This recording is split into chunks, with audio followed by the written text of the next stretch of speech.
pronto, hermanos y amigos. Vamos a Éxodo capítulo 2. Yo espero que estén animados con este estudio que empezamos del libro de Éxodo. Es un libro muy interesante, un libro histórico, tiene mucho para enseñarnos, tenemos mucho para meditar en él y ya iniciamos con el capítulo 1 y estuvimos viendo allí esta situación tan difícil y crítica que vivía el pueblo de Israel estando en Egipto. Los tiempos habían cambiado, ya no era ese tiempo de José en el cual tenían bonanza, sino que ahora estaban siendo esclavizados y puestos en servidumbre en extremo.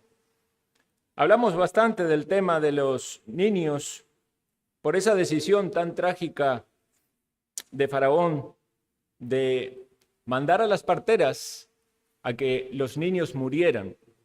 Pero luego no solamente fueron las parteras, sino también a todo el pueblo que tenía la responsabilidad de echar a los niños varones hebreos al río para que murieran.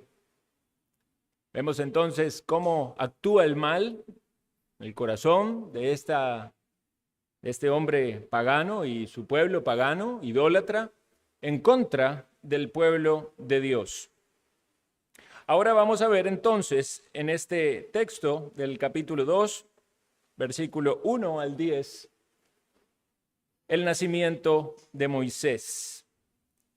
Y el tema o el título de este sermón precisamente es la cuna de la esperanza. Ustedes saben que hay una particularidad en el idioma español que tomamos la palabra Moisés no solamente como un nombre, sino también el nombre que le damos a una cuna, ¿verdad? Esa cuna formada generalmente por mimbre y que nos hace de algún modo recordar la idea de la historia bíblica. Entonces, hablamos de que ponemos al niño en el Moisés. Y esta figura gramatical del español que se llama metonimia, donde se le da el nombre a un objeto por su relación con otra cosa, en este caso es sin duda por la historia bíblica. Interesante cómo la Biblia también ha afectado a nuestro idioma, cómo ha influido en ello.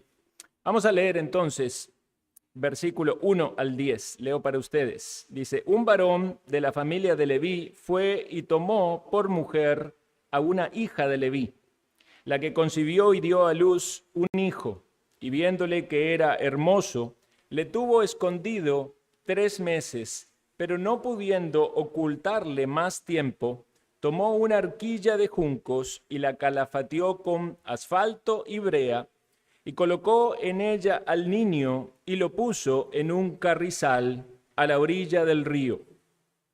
Y una hermana suya se puso a lo lejos para ver lo que le acontecería.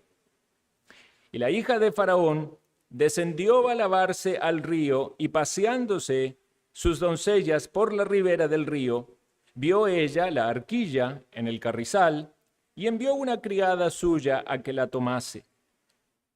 Y cuando la abrió, vio al niño, y he aquí que el niño lloraba. Y teniendo compasión de él, dijo, de los niños de los hebreos es este.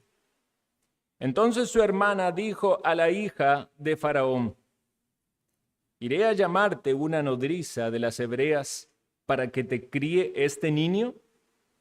Y la hija de Faraón respondió, ve. Entonces fue la doncella y llamó a la madre del niño, a la cual dijo la hija de Faraón, lleva a este niño y críamelo, y yo te lo pagaré. Y la mujer tomó al niño y lo crió. Y cuando el niño creció, ella lo trajo a la hija de Faraón, la cual lo prohijó y le puso por nombre Moisés, diciendo, porque de las aguas lo saqué. Hasta aquí nomás en la lectura de la palabra. Comienza esta historia hablándonos de un matrimonio. Un hombre y una mujer.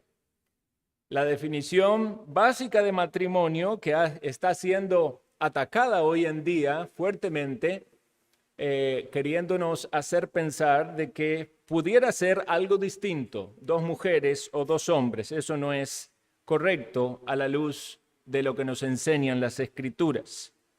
Un varón que nos dice aquí que fue de la familia de Leví, llamado Amram, según otro texto, y una mujer llamada Jocabed. Vamos a Éxodo capítulo 6, versículo 20.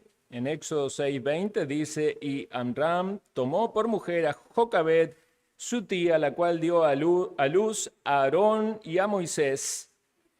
Y sin duda vienen aquí los planteamientos y comentarios, ¿verdad? ¿Cómo es eso de que tomó a su tía? Hay dos explicaciones sobre eso, posiblemente más. Pero una es que se refiera posiblemente a su prima segunda, porque muchas veces las personas son identificados con el nombre de su padre. Y la otra es que efectivamente era su tía, pero como todavía la ley no había sido dada, eso no estaba prohibido y era aceptado en el pueblo hebreo. Cualquiera de ellas sean las dos, no es el énfasis del texto, el debate sobre ese asunto. Lo que sí debemos tener en claro es que era un matrimonio compuesto por un hombre y una mujer y de un mismo linaje, de un mismo pueblo. Por lo tanto, podemos pensar, ¿verdad?, en la importancia de esa unión a la luz de lo sagrado que es el matrimonio. Hoy en día muchos no ven el matrimonio como sagrado. Muchas personas se unen simplemente sin un discernimiento y un entendimiento de lo que el matrimonio significa. Y una vez más, a la luz de la palabra de Dios, uno de los propósitos dentro del matrimonio natural es la procreación. Entonces debemos ver aquí que el resultado de esta unión fue que tuvieran hijos. Y no se menciona aquí en el relato puntual del capítulo 2 el nacimiento de Aarón, tampoco el de María o Miriam, como dicen algunas versiones, la hermana de Moisés. Sin embargo, en el mismo texto allí aparece que tenía una hermana y sabemos por el otro que leímos que tenía también un hermano llamado Aarón. Entonces, el texto apunta directamente a la historia de Moisés, pero entendemos por otros textos acerca de cómo estaba conformada la familia. Sin duda, Aarón era mayor que Moisés y Miriam también, porque fue la que intervino allí junto a la hija de Faraón. Ahora notemos lo que nos dice el texto. Concibió y dio a luz un hijo, y viéndole que era hermoso, le tuvo escondido 3 meses. Aquí puntualmente se nos está detallando ese tiempo de la persecución de parte de Faraón y de su edicto para que murieran los niños de los hebreos. Por eso era necesario que sea escondido. Esa fue una decisión y un propósito de ambos padres.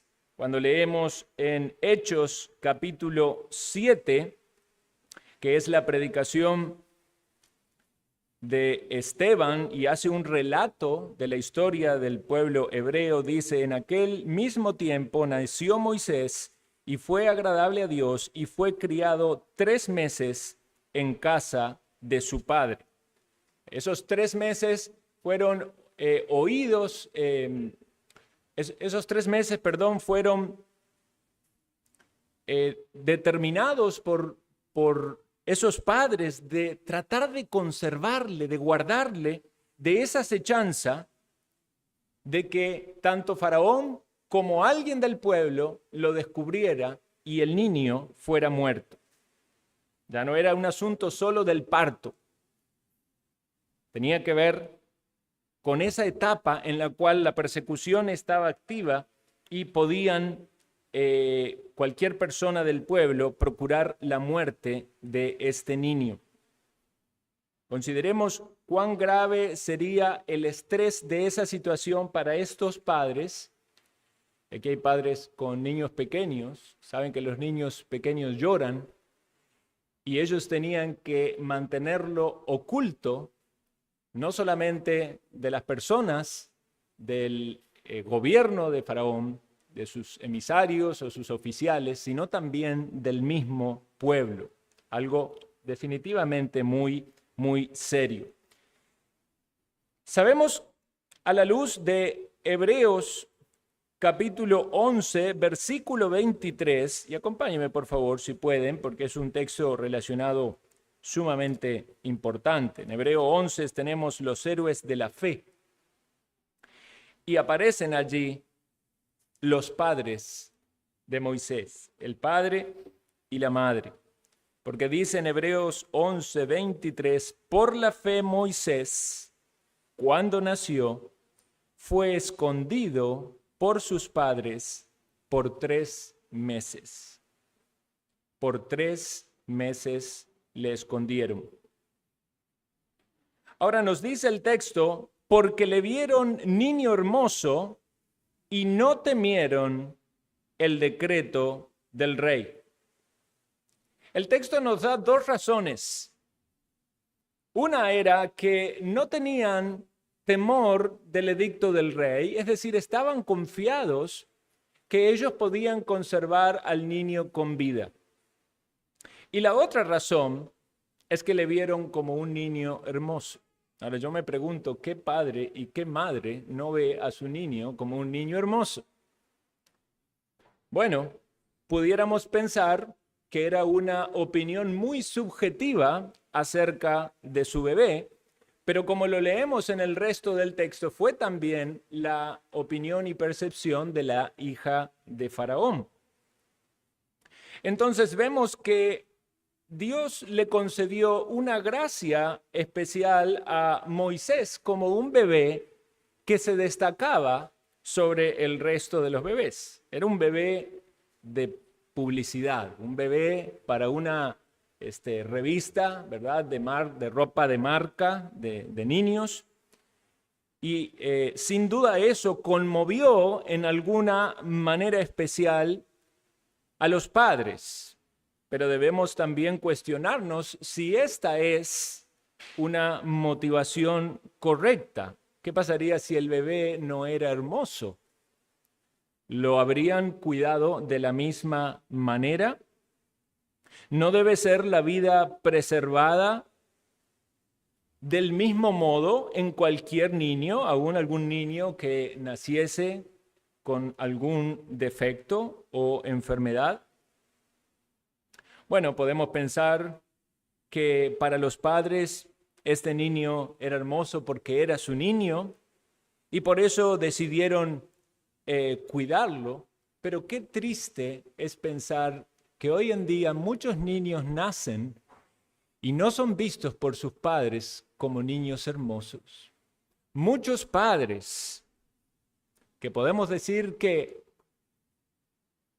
actúan casi que en algunos casos peor que los mismos animales, porque los animales por naturaleza protegen a sus crías. Muchos padres deciden dejar a sus niños, abandonar a sus niños, y en algunos casos terrible, a veces los vemos en las noticias, buscar la muerte de ellos. Y el mundo que está tan patas para arriba, ustedes saben que van sembrando esa idea aún ya desde pequeños en los sistemas educativos de salud y toda la movida mediática de que los niños cuando están en gestación pueden ser desechados porque tan solamente son un grupo de células, ¿verdad? Y pueden ser desechados.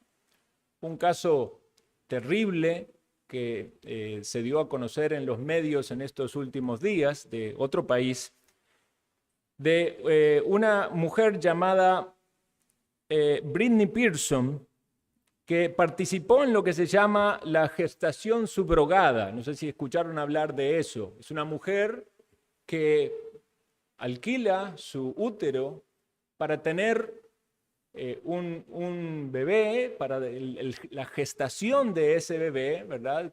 Que proviene de otra pareja.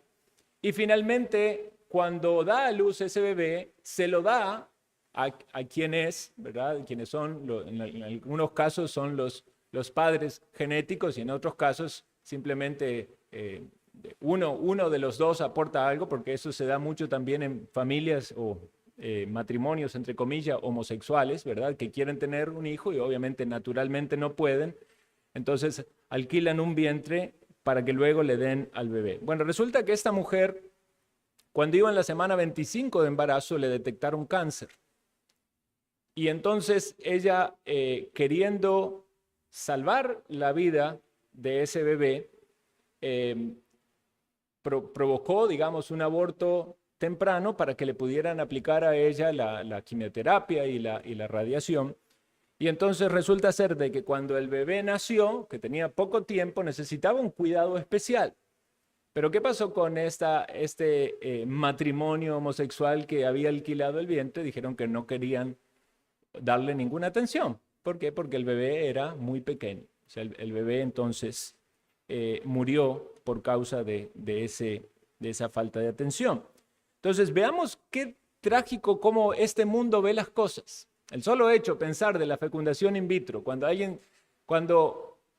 se hace eso en los laboratorios, ¿verdad? Hay muchos embriones, los cuales luego son desechados y se escoge uno para que ese sea implantado y luego nazca. Eso realmente es algo visto malo a los ojos del Señor, para quien la vida es algo sagrado. Así lo entendemos en la palabra del Señor.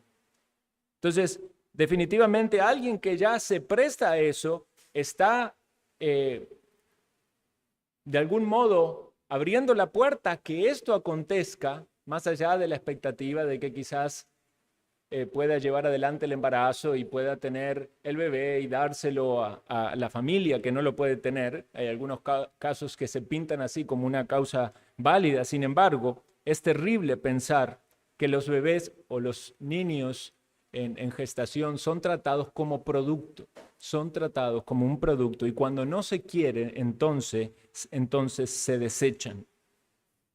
Qué terrible es pensar esto de esta manera. Hablábamos en el sermón pasado, cuando hacíamos mención de esta película, ¿verdad? La película de Sound of Freedom, y cómo en el mundo esto pasa también, ¿verdad? Con el tráfico de niños, que son tratados como un producto, porque estas mentes macabras quieren obtener las ganancias y no les importan el maltrato y el abuso que haya, e incluso la misma muerte de tales personas. Ahora, volviendo a nuestra historia, notamos de que ellos actuaron con fe, ocultando al bebé nacido durante 3 meses, lo cual implicaba una desobediencia civil, y lo hicieron de una manera pasiva. Una vez más, es un tema que la palabra nos lo trae a nuestro escrutinio y estudio, y debemos ver cómo debemos poner por encima nuestra responsabilidad frente a Dios que a las autoridades civiles.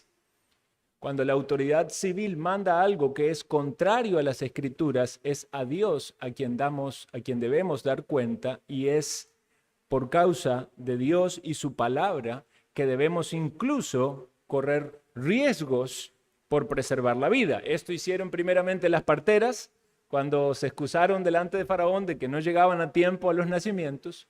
Como dijimos en su momento, Rahab también para preservar la vida de los espías, y ahora ellos ocultando allí el bebé. Pero llega el momento en el cual no pueden ocultarle más. Y aquí no se nos explica en el texto específicamente cómo era que no podían ocultarle más. Quizás porque el niño ya estaba más grande y su llanto aún era más fuerte. Quizás porque había algún tipo de inspección porque no era tan fácil que la madre permaneciese oculta, pero vemos que fue en aumento esta opresión al punto tal de que ellos llegan al entendimiento de que no pueden ocultarle más. Imaginemos el estrés, la preocupación de estos padres queriendo conservar la vida de su hijo. No sabemos las circunstancias específicas de Amram, del padre de Moisés, si también estaba en esos trabajos forzados, quizás construyéndose esas ciudades que se mencionaron en el capítulo anterior, si quizás estaba en un trabajo agrario, si estaba su esposa allí desprovista de algún tipo de ayuda y abrumada por esta preocupación. Vean, las madres generalmente tienden a preocuparse por sus hijos, pero imagínense esta situación tan terrible en la cual la vida de su hijo estaba en peligro. Y lo particular en este asunto es que la decisión que toma la madre también implica un peligro y un peligro serio para la vida de su hijo. Y es aquí donde entonces debemos preguntarnos, ¿fue esta una buena o una mala decisión? Claro, sabemos el fin de la historia, sabemos que salió bien, pero vamos a limitarnos solamente al momento de la decisión. ¿Fue bueno que ella decida hacer esto por su hijo? ¿Fue esto algo justificado? Algunos pueden decir, bueno, esto fue un acto de fe. Bueno, cuando leímos en Hebreos capítulo 11 sobre los héroes de la fe y notamos que se mencionan allí a los padres del niño, como ustedes se pueden dar cuenta, el texto dice que por la fe guardaron al niño o lo tuvieron escondido por 3 meses. No dice por la fe la mamá del niño envió al niño en una horquilla. O sea, no tenemos el testimonio bíblico de que este fue un acto de fe. Aunque pudiera haber en la madre cierta esperanza porque el procedimiento que lleva a cabo sin duda tiende a la preservación. Construye la arquilla con los juncos, la calafatea, que es tapar con esa brea, eso que seguramente era muy común para las construcciones de las ciudades. Tapa todos esos huecos para que de algún modo fuera impermeable, pero no deja de ser una arquilla que es colocada en un carrizal, que es una zona donde crecen esos juncos. A veces es una zona pantanosa, a veces es con muy poca profundidad. Pero yo me pregunto, y pongámonos en esa situación, ¿qué diría usted de una madre que coloca a su bebé allí y que lo lleva a la orilla del río y lo pone entre esos juncos? ¿Está haciendo esa madre lo correcto? Es interesante, el comentarista Juan Calvino es bastante estricto acerca de la irresponsabilidad de los padres de Moisés, puntualmente la madre, que es la que se menciona en esto. Podríamos preguntar también si habría consultado con su marido hacer esto. ¿Fue producto del estrés y la ansiedad y la preocupación? Generalmente acontece en el matrimonio que es la mujer la que en ese momento de estrés toma alguna decisión. El hombre puede ser a veces un tanto más pasivo. Y puede haber un peligro tanto en la pasividad del hombre como en la impulsividad de la mujer. Lo cierto fue que esto es lo que aconteció. Esto es lo que nos describe el texto.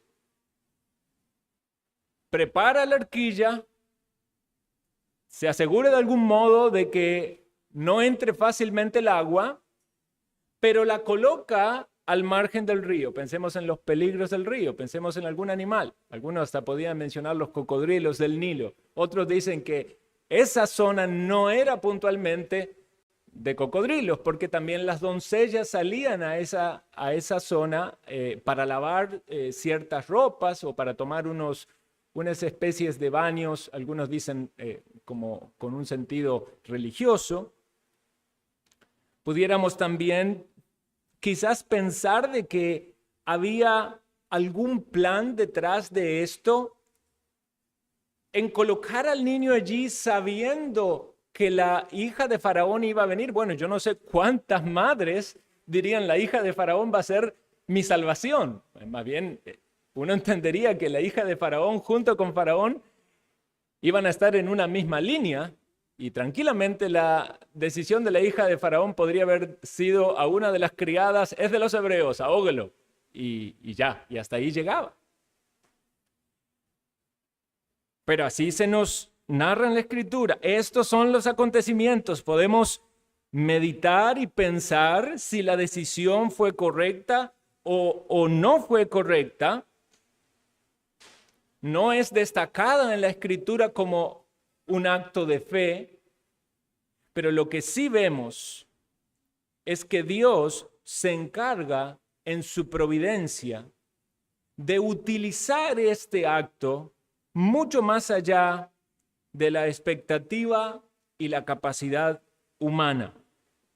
Esta madre hizo hasta donde pudo ocultando al niño, tapándole la boca, ocultando su llanto, buscando la manera de nutrirlo sin que se dieran cuenta, pero llegó el momento donde ya no pudo más y en su desesperación, esta fue su idea y esta fue su accionar.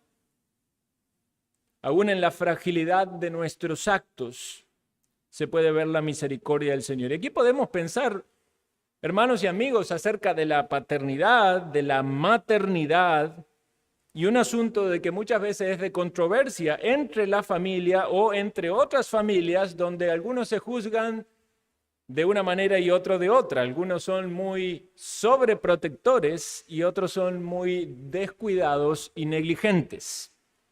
¿Cuál fue tu crianza? ¿Tenías padres que te dejaban hacer lo que quisieras, te subías a los árboles, a las paredes, a los techos y no te decían nada?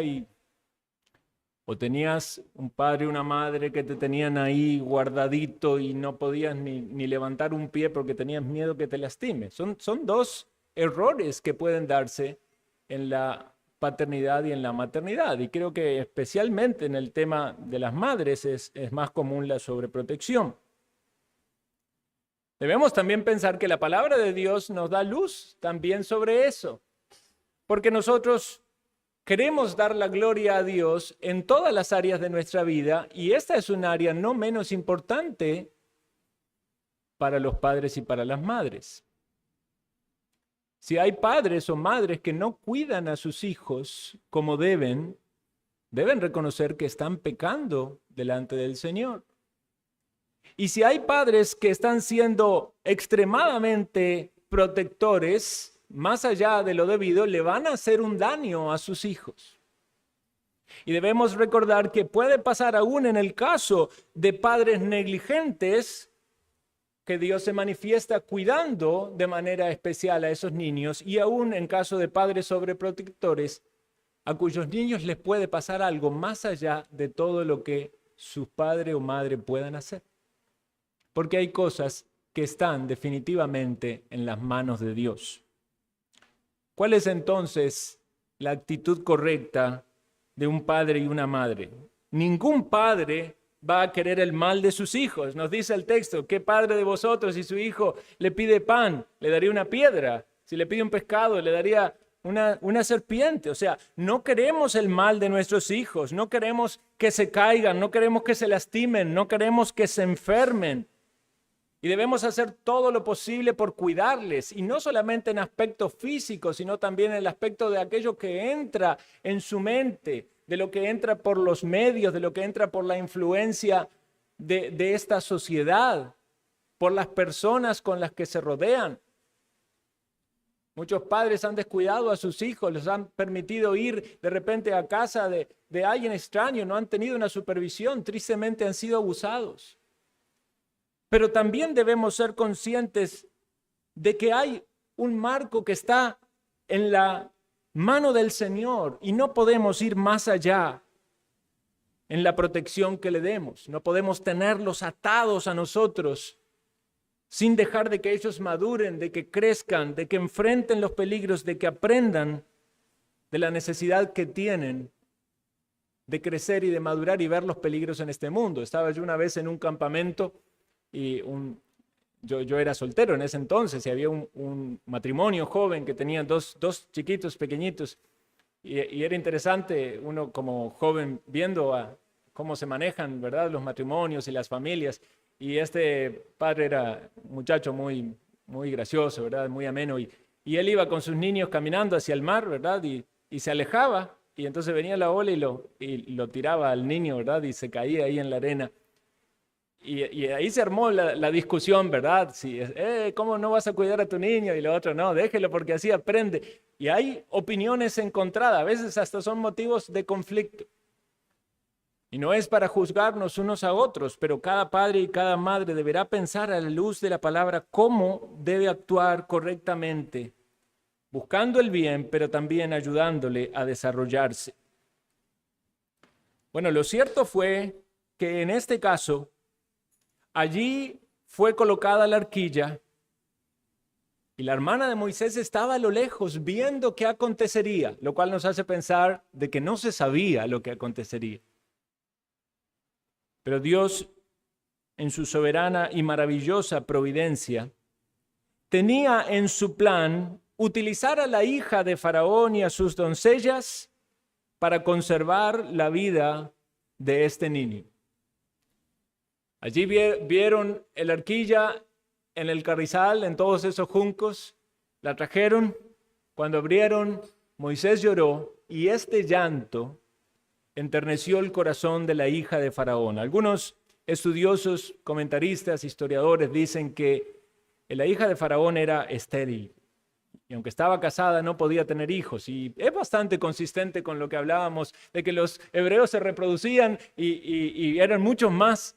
Posiblemente había algún problema con la esterilidad entre todos los hebreos y por eso tenían tanto temor de la reproducción de los judíos. Un problema, con la esterilidad en los egipcios. Y entonces, así fue que esta muchacha, esta mujer, quedó enternecida con este niño y fue movida a la compasión. Fue movida a la compasión. Aún Dios puede utilizar a los enemigos para cumplir sus propósitos. Y de este modo utilizó a la familia de Faraón, específicamente a la hija de Faraón, para que se conservara la vida de aquel que sería el instrumento de Dios para salvar al pueblo de la esclavitud. Recordemos que cuando Jesús nació, también hubo un ataque queriendo la muerte de ese bebé por medio de Herodes, y María y José tuvieron que huir para salvar la vida de él. Pero no solamente eso, en el ministerio terrenal del Señor Jesús muchas veces buscaron la muerte, lo querían apedrear, lo querían despeñar, pero nada de eso podía acontecer. Pero alguien pudiera decir, pero finalmente fue llevado a la cruz y ganó el enemigo. No, no ganó el enemigo. Dios utilizó la maldad del enemigo para nuestro beneficio, porque aún Dios se place en utilizar las maldades de Satanás y sus demonios para sus propósitos santos y perfectos.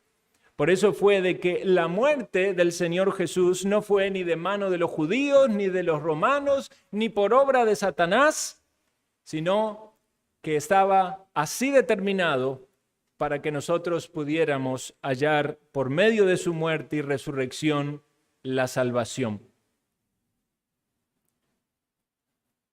Hay una similitud, ¿verdad?, en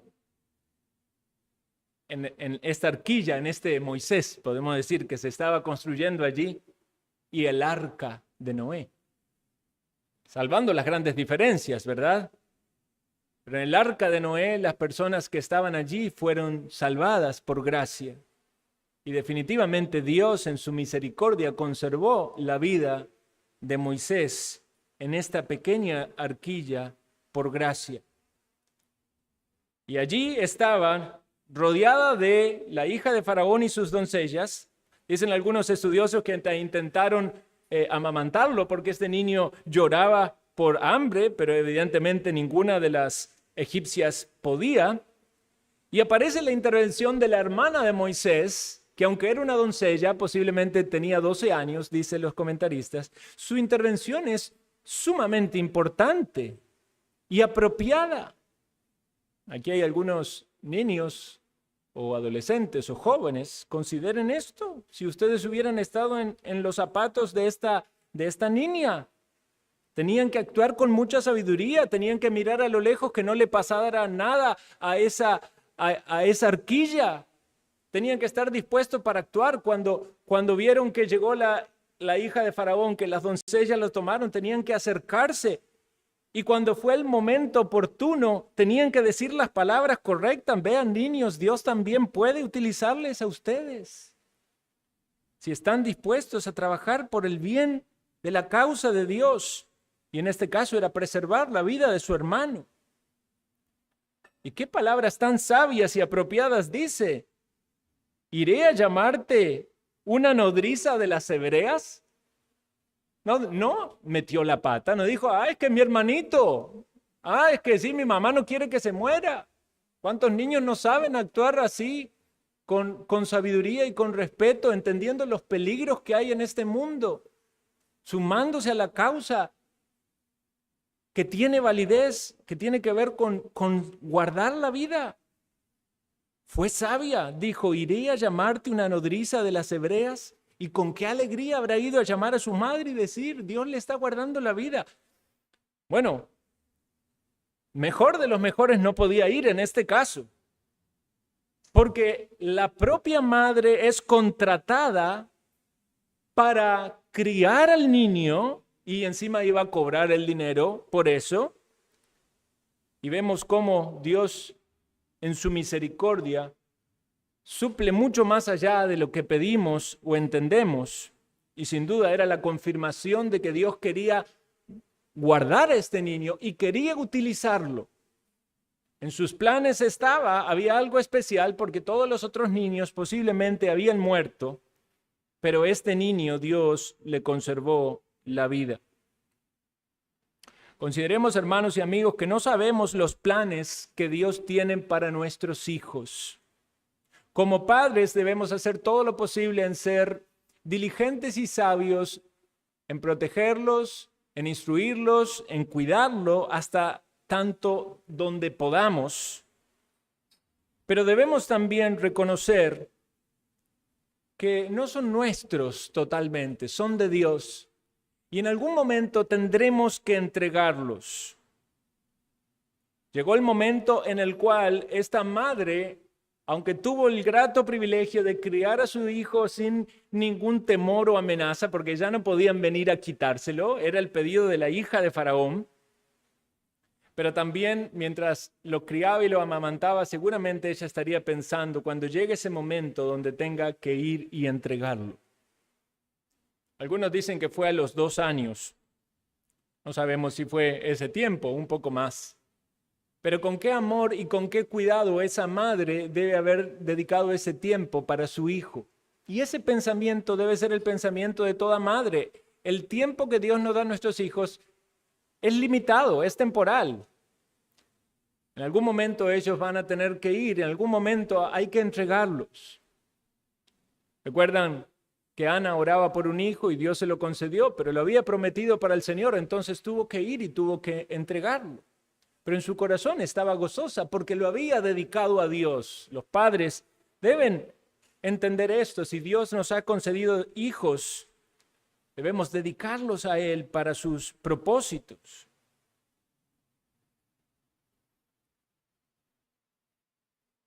Abraham también quería tener un hijo.